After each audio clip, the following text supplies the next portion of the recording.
So ఈరోజు మనము percentages మీద మరికొన్ని ప్రాబ్లమ్స్ అనేటివి డిస్కస్ చేసుకుందాము. ఆల్రెడీ మన ఛానల్లో పర్సంటేజెస్ మీద బేసిక్ కాన్సెప్ట్స్, షార్ట్ ట్రిక్స్, చిన్న ప్రాబ్లమ్స్ అనేటివి గత 3 రోజుల నుంచి డిస్కస్ చేసుకుంటూ వస్తున్నాము. ఈరోజు మన వీడియోలో పర్సంటేజెస్ గురించి మరికొన్ని ప్రాబ్లమ్స్ అనేటివి డిస్కస్ చేసుకుందాము. సో ఇక్కడ ఫస్ట్ ప్రాబ్లం వచ్చేసి what is to be added to 15% of 160 so that the some may be equal to 25% of 240 అన్నాడు అనమాట. సో ఇక్కడ చూసుకున్నట్లయితే మనకి ఏమని ఇచ్చారు, ఒక నెంబర్ అనేది యాడ్ చేయాలన్నమాట. దేనికి 15% ఆఫ్ 160కి యాడ్ చేస్తే ఆ వచ్చే రిజల్ట్ ఏమవుతుంది, 25% ఆఫ్ 240 అవుతుంది అన్నాడు అనమాట. సో నేను ఎక్స్ అనే నెంబర్ యాడ్ చేస్తారు వాటికి అనుకుందాం.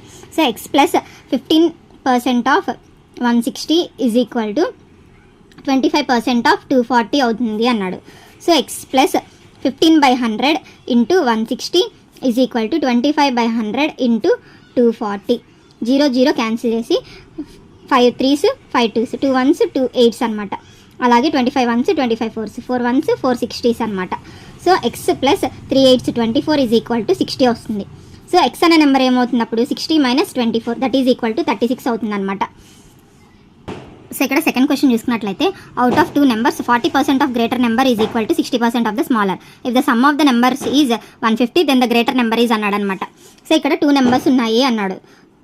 సో ఏ అనేది గ్రేటర్, బి అనేది స్మాలర్ అనుకుంటే నేను వాడు ఏమన్నాడు 40% of the greater number. So 40% of A is equal to 60% of B అనేది స్మాలర్ అనమాట.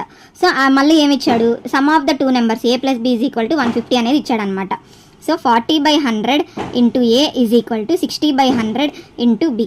100 100 0 0 క్యాన్సిల్ అయిపోతే 4a is equal to 6b so నేను b ఈజ్ ఈక్వల్ టు ఏం రాసుకోవచ్చు, 4a/6 అని రాసుకోవచ్చా. సో ఈ 4a/6ని ఇక్కడ సబ్స్టిట్యూట్ చేసుకుంటా అనమాట నేను.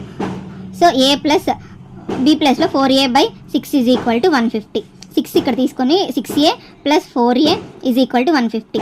10a is equal to 6 into 150. 0 0 cancel అయ్యి ఏ ఈజ్ ఈక్వల్ టు 90 అవుతుంది అనమాట. సో ఇక్కడ మనకి ఏం కావాలన్నాడు, గ్రేటర్ నెంబర్. మనం ఏ అనేది గ్రేటర్ నెంబర్ అనుకున్నాము, అది ఆన్సర్ అనేది 90 వచ్చింది అనమాట ఇక్కడ. సో ఇక్కడ థర్డ్ ప్రాబ్లం చూసుకున్నట్లయితే the population of a village is 25,000. 1/5 are females and the rest are males.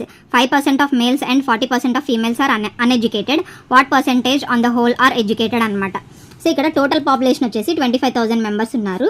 వీళ్ళల్లో 1/5 ఫీమేల్స్ అన్నాడు, రిమైనింగ్ మేల్స్ అన్నాడు. సో 1/5 ఆఫ్ ఫీమేల్స్ అంటే ఏమవుతుంది, 1/5 ఇంటూ 25,000. సో ఎంతమంది 5,000 మెంబర్స్ ఫీమేల్స్, రిమైనింగ్ ఎంత 20,000 మేల్స్ అనమాట. అయితే ఇక్కడ ఏమన్నాడు 5% of males and 40% of females are uneducated అన్నాడు. సో 40% ఆఫ్ ఫీమేల్స్ అన్ఎడ్యుకేటెడ్ అయితే 60% ఎడ్యుకేటెడే కదా ఫీమేల్స్లో. సో ఈ 60% అనుకుందాం. 60/100 ఇంటూ 5,000 జీరోస్ క్యాన్సిల్. ఇక్కడ వచ్చేసి మనకి 3,000 వస్తుంది. సో ఈ 3,000 మెంబర్స్ ఫీమేల్స్ ఈ 3,000 మెంబర్స్ ఫీమేల్స్ ఎడ్యుకేటెడ్ అనమాట.